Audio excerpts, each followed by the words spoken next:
তারাবিটা কেমন পড়বেন? 20 মিনিটে 20 রাকাত শেষ করে দেবেন, তাই তো নাকি? আস্তাগফিরুল্লাহ, তারাবি হয় না। আল্লাহু আকবার বলে বান্দা দাঁড়িয়ে গেছে, সূরা ফাতিহা ধরে ধরে ধরে ধরে পড়ার পরে যদি সূরা তারাবি হয়, যেখানে যতটুকু সহজ তারাবির নামাজ পড়বেন, অধিকাংশ মসজিদগুলিতে রমজান মাসে আল্লাহর ইসলাম নিয়ে নামাজ নিয়ে খেলা করা হয়। সুবহান রাব্বিয়াল আযীম, রুকুতে গেছে সুবহান রাব্বিয়াল আযীম, সুবহান রাব্বিয়াল আযীম, সুবহান রাব্বিয়াল আযীম। ফেরেশতারা বলছে কি বললো আল্লাহ? বলছে তুই বল, কি বলেছে তোরা বল, আমি বলতে যাবো কেন? ফেরেশতা লিখতেই পারছে না যে কি বলবে। সুবহানা রাব্বিয়াল আযীম, সুবহানা রাব্বিয়াল আযীম, সুবহানা রাব্বিয়াল আযীম, এটা 3 বার বলতে হবে। রুকু থেকে উঠে দাঁড়িয়ে সামি আল্লাহু লিমান হামিদা, এটা বলার পরে রব্বানা লাকাল হামদ, এটা বলার পরে ইমাম সাহেব যদি সুবহানাল্লাহ এটা বলতে যতক্ষণ সময় লাগে ভালো করে শুনে রাখুন। যখন তারাবি হবে ভুল হলে সঙ্গে সঙ্গে ধরে নেবেন। ইমাম যদি তারাবির নামাজ হোক কিংবা ফরজ নামাজ হোক, রুকু থেকে উঠে দাঁড়িয়ে সামি আল্লাহু লিমান হামিদা, মুক্তাদি রব্বানা লাকাল হামদ বলে সুবহানাল্লাহ বলতে যতক্ষণ সময় লাগে এতক্ষণ সময়টুকু ইমাম যদি না দাঁড়ায়, কারণ রুকু থেকে উঠে দাঁড়ানো ওয়াজিব, যদি অতটুকু সময় না দাঁড়ায় ইমাম সিজদায় চলে গেল, মুক্তাদি ইমামের মতো সিজদায় চলে গেল, ওয়াজিব ছেড়ে গেল। ওয়াজিব নামাজে ছেড়ে গেলে সালাম ফিরিয়ে সাহু সিজদা দিতে হয়, সাহু সিজদা না দিলে নামাজটা নষ্ট হলো। আবার একটা সিজদায় গিয়ে সুবহানা রাব্বিয়াল আলা কবার কমপক্ষে সুবহানা রাব্বিয়াল আলা 3 বার বান্দা যখন বলবে, বলার পরে 2 সিজদার মাঝখানে বসে সুবহানাল্লাহ পরিমাণ বসে সময় দিতে হবে। আল্লাহর নবীজি নামাজের মাঝখানে বসে দোয়া করতেন, আল্লাহুম্মা গফিরলি ওয়ারহামনি ওয়াহদিনি ওয়ারযুকনি ওয়াআফিনি, আয় আল্লাহ ক্ষমা করো, আল্লাহ হেদায়েত করো, আল্লাহ রুজি দাও। এই দোয়াগুলি করতেন। কোন ইমাম যদি 2 সিজদার মাঝখানে সুবহানাল্লাহ বলতে যতক্ষণ সময় লাগে এতক্ষণ যদি না বসে, উঠেই আবার দুম করে সিজদায় চলে গেল, সাহু সিজদা দিল না, নামাজ শেষ করলো, ওর নামাজ নষ্ট হলো। ওই রকম 20 রাকাত তারাবি মসজিদে না পড়ে বাড়িতে এসে পড়বেন যদি ওই তারাবি হয়।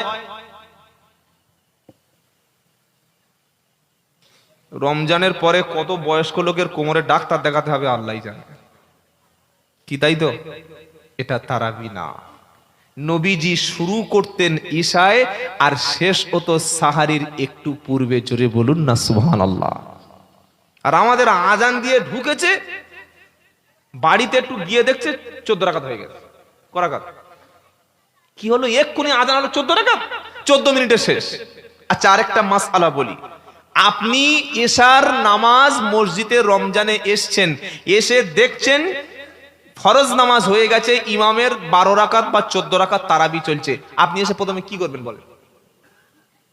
তারাবি ধরবেন না আপনার ফরজ নামাজটা পড়ে নেবেন? কোনটা? আগে 4 রাকাত ফরজটা পড়ে নেবেন, তারপরে ইমামের পিছনে তারাবিতে জয়েন করবেন। পরে তারাবি হয়ে গেল, 2 রাকাত 2 রাকাত পড়ে দিলেন। কথা মনে থাকবে ইনশাআল্লাহ। এগুলি শেখার প্রশ্ন, শিখে রাখেন। কেমন ভাবে কোরআন নামাজের মাধ্যমে পড়তে হবে আল্লাহ পাক শুনিয়ে দিয়েছে। তাড়াহুড়ো করে কোরআন পড়ার কিতাব নয়। সবচাইতে যে কিতাবটা ধীর স্থির ভাবে পড়তে হয় ওটার নাম কি? জোরে বলেন। কোরআন। কেমন ভাবে? ওয়ারাত্তিলিল কুরআনা তারতিলা।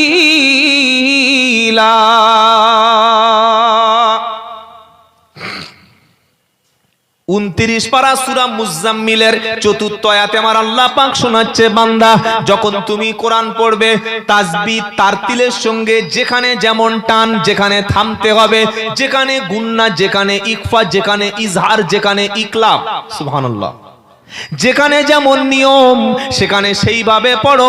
কারণ তুমি যখন কোরআন পড়ো, তুমি কোরআন পড়ো নয় বান্দা, তুমি আল্লাহর সঙ্গে ডাইরেক্ট কথা বলো। জোরে বলবেন না সুবহানাল্লাহ।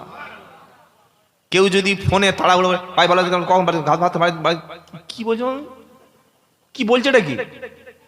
ভাই কেমন আছো, কখন আসবে, কি খেয়েছো, বাড়ির খবরটা ভালো, এমন ভাবে বললে তবে তো মানুষ ভদ্র বলবে নাকি? আসসালামু আলাইকুম ভাই, আমার দুধ আছে কি দাঁতে কি ফোনটা বলবে না তো বান্দা বাড়ি থেকে ছুটে এসছে, আল্লাহু আকবার, সূরা ফাতিহা, আলহামদুলিল্লাহি রাব্বিল আলামিন আর রহমানির রহিম মালিকিল ইয়াউমিদ্দিন ইয়াকা নাসতাঈন সিরাতাল লাযিনা আন'আমতা আলাইহিম গায়রিল মাগদুবি আলাইহিম। আল্লাহু আকবার। গত বছর একটা ভিডিও দেখেছি রমজানে, পাকিস্তানে একটা মসজিদে 17 রাকাত নামাজ পড়েছে 6 মিনিটে। শুনতে পাচ্ছেন কি বললাম? এই নামাজ কিয়ামতের দিন মুখে ছুঁড়ে মারা হবে। মুমিনের নামাজটা হচ্ছে আল্লাহর সঙ্গে দেখা সাক্ষাৎ করা, বলুন সুবহানাল্লাহ। আবার মুনাফিকও নামাজ পড়ে। সমাজে দুই রকম লোক আছে, একটা বিশ্বাসী আর একটা মুখে বিশ্বাস করে অন্তরে বিশ্বাস করে না। মুনাফিকের নামাজ কেমন? তাড়াহুড়া, নামাজে মন নাই, নামাজ পড়তে গেছে দাড়ি চুলকাচ্ছে, নামাজ পড়তে পড়তে ঘড়ি দেখছে, নামাজ পড়তে পড়তে লুঙ্গি ঠিক করছে, খালি ভাবছে এত দেরি কি করে ইমাম সাহেব করছে, এত দেরি কি করে করছে, বাড়ি যাব খাবো আর শোবো, এরকম দেরি করে নাকি? তাদের জিকিরটা হচ্ছে লোক দেখানো। আর আল্লাহ পাক এই সমস্ত নামাজীদের সম্পর্কে বলছে এরা জাহান্নামে যাবে। কোথায় লেখা আছে? ওয়াইদা কামু ইলাস সালাতি কামু কুসালা ইউরাউনান নাসা ওয়ালা ইয়াযকুরুনাল্লাহা ইল্লা কালিলা।